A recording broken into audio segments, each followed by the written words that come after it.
it's a very dynamic learning environment. It's not static, it's not muted. Students aren't sitting behind a desk waiting for the bell to ring or taking some exam.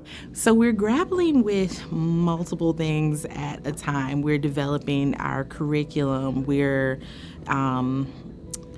trying to make sure that we're developing a quality curriculum that is project-based, but we're also wanting it to be personalized. We're wanting it to be competency-based. We're wanting it to be culturally relevant. Overall, we're a project-based learning school. We do competency-based assessment and everything is personalized because part of this working is culture and deeply knowing your student. The personalization of the learning lends itself very well to ensuring that we're assessing students at a higher level and that we're doing it very concretely and we're getting the right data and results so that we can push student learning forward. In fact, I think that it lends itself. I'm trying to imagine doing competency-based learning in a non-project-based school, or a school that at least doesn't have some components of project-based learning. And to me, the project-based learning is an ideal way to, integrate those competencies.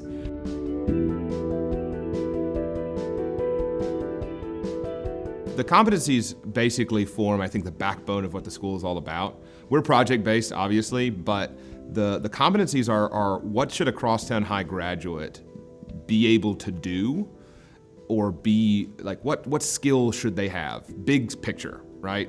By the end of their time here. So those competencies really feed into that. The way that it works here is that we have 12 competencies, everything from lead one's learning, design solutions, engage as a citizen, read critically, reason quantitatively. We have a whole host. But within those 12 competencies, which are overarching competencies, there are 100+ discrete competencies or outcomes that we assess by. So what Redesign has done, which is the organization that helped produce these competencies, what they've done is they've taken the XQ learner goals, they've taken the T and Common Core standards, and they've embedded them into these discrete competencies. We said, how do these fit in with the things that we have to teach? We're a charter school. We're still in the state system. We are required by law to teach standards. How can we make sure that those standards are serving the greater purpose?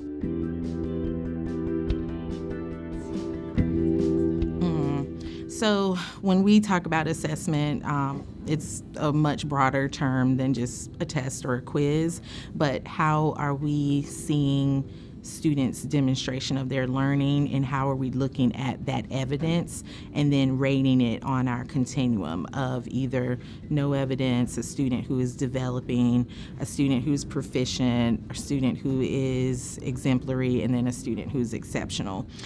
So teachers are developing rubrics that are aligned to the competencies.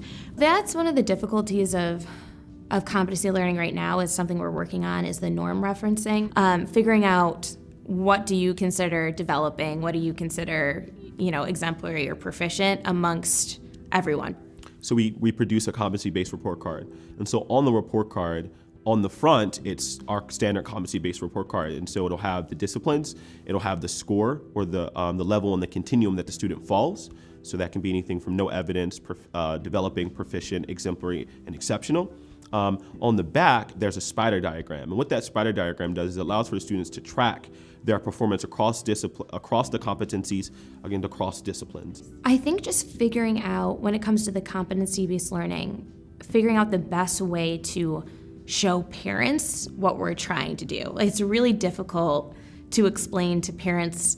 It's not hard to explain the benefits, but it's hard to show on paper, like, this is the competency, this is what it looks like in social studies, this is what it looks like in science, and here's the growth or kind of where your student's at. So trying to figure out the best model for that, I think, has been something that we keep kind of trying to figure out what works best. For me, it was really hard because you see a proficient, which is a 3 out of 4, and sometimes a 5, but I don't think anyone's gotten a 5. And 3 out of 4 is a 75 if you put it in out of 4 range. So that's really hard because they tell us 3 out of 4 is great, that's great. You're where you're supposed to be. But if you look at the grade, like the number, it's 75, and that's really hard because that'd be like a C. And a lot of parents like are worried because like they're like competency grade. That's cool. Where's your actual grade? Like where's your number grade? And it's just really different for parents to hear about competency instead of just hard fact A's and B's and C's. Because we're a competency-based environment, students can go back and redo assignments to get a higher level on the continuum, to receive a better score. And for students who just didn't do anything, and it happens, we generally will give them like an additional week. I think our students, when they grasp the concept and they love it, but when it comes to the day-to-day like life of school, because it pushes them in a way, it challenges their perceptions, it challenges all of our assumptions and perceptions.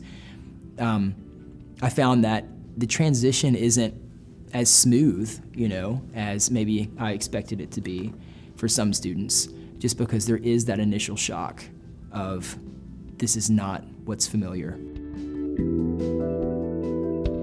There have been a few issues at the classroom level where teachers are finding it hard to establish an actual environment that is conducive for that type of learning, and for project-based learning and competency-based learning to kind of fall hand in hand.